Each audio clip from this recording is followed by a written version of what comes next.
Robert's married to Deborah Crosby. Please join me in giving a warm Bolles welcome to Lieutenant Commander Crosby.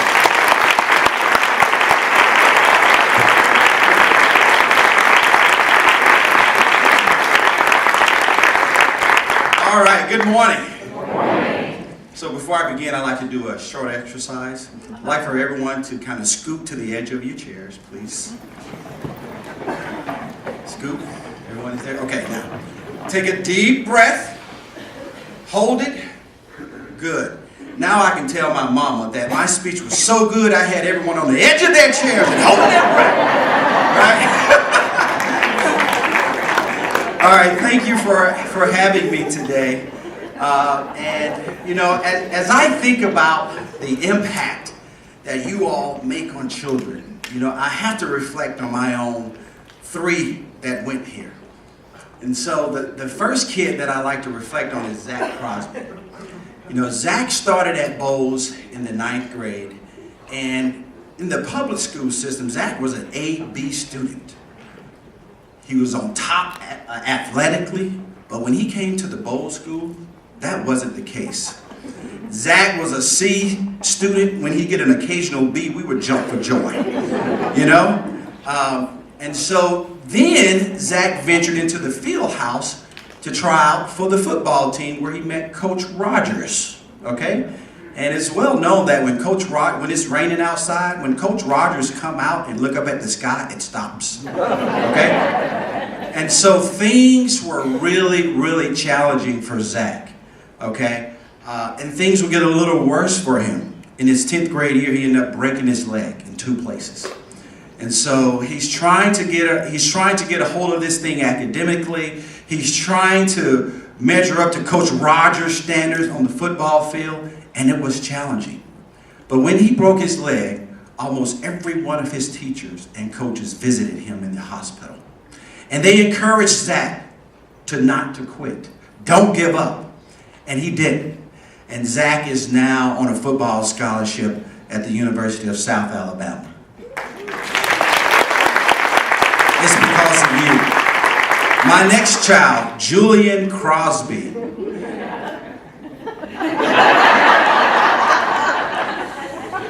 In the public school system, Julian was misunderstood. His idea of fun was getting a sheet of paper, this is when he was 3 years old, and writing stories. And the stories were always in a little girl's perspective. All right? He was into the arts. Well, that wasn't accepted. He was teased because he was different. Okay? Until Bolles came along. Julian is now the starring role in the High School Musical. He's Troy Bolton. That's coming up in the next couple of weeks. And he has flourished since he's been here. Student council, I think he thinks he's the mayor. He thinks he's the mayor. But this institution fostered that.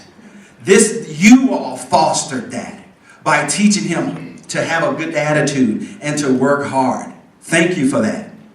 My other son, Jackson Crosby, he's not into the arts, not as athletic, but he made first honors for the first time ever this past school term. So I like to say that you all have a way to reach children from every background, from every type of personality, and somehow they want to excel because you put that desire in them. And I'd like to close by telling you a short story. And this kind of sums up what you all do. There was a world-renowned sculptor, right, that lived in the South Pacific. I mean, everybody know that this guy could sculpt, and he was really, really good. Well, one day, while he was driving around the island, he passed the wealthiest guy's mansion on the island, and outside of his home, there were tree trunks, just in the middle of the yard there. So the sculptor got out, knocked on the door, and the rich man came to the door, and he said, "Hey, can I have one of these tree trunks here?" And the guy says, "Those are just old tree trunks. Sure, you can take them. They're really not good for anything. They're just tree trunks, you know. I have no use for them. He said, sure, take one.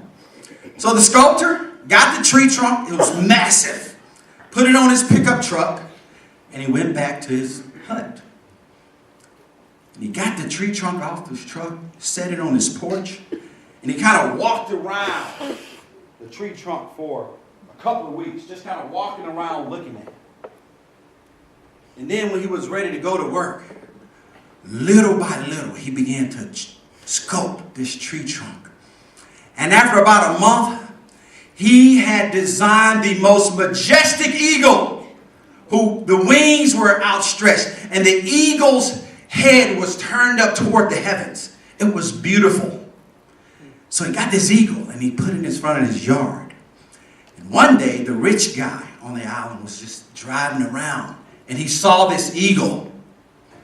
And he said, oh my God, I got to have this eagle. So he knocked on the door. The sculptor came out. He said, what can I give you from this eagle? Where'd you get it from? Can I buy it from you? The sculptor said, it's not for sale. He said, come on, I will pay you anything for this eagle. He said, okay, how about $500? Wrote him a check for $500 on the spot. And while the guy was driving off, the sculptor said, hey, you know, you probably don't remember this, but that used to be an old tree trunk that you gave to me a few weeks back, you know. And he kind of chuckled as he put the check in his pocket. Well, one day, the sculptor was driving around the island again, and he passed the mansion where the rich guy stayed, and those same tree trunks was there, but this time there was a sign saying tree trunks $500 each. So what's my point? You all have been able to take children in their rare form. But when they leave the Bolles School, they are soaring like eagles. Let's give yourself a round of applause for that.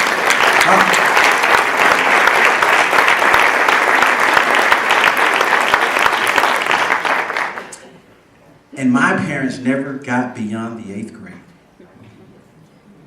So for me to think that my children are soaring like eagles because of this institution, I am very, very grateful. Keep working at it. Stay at it. Don't quit. Thank you.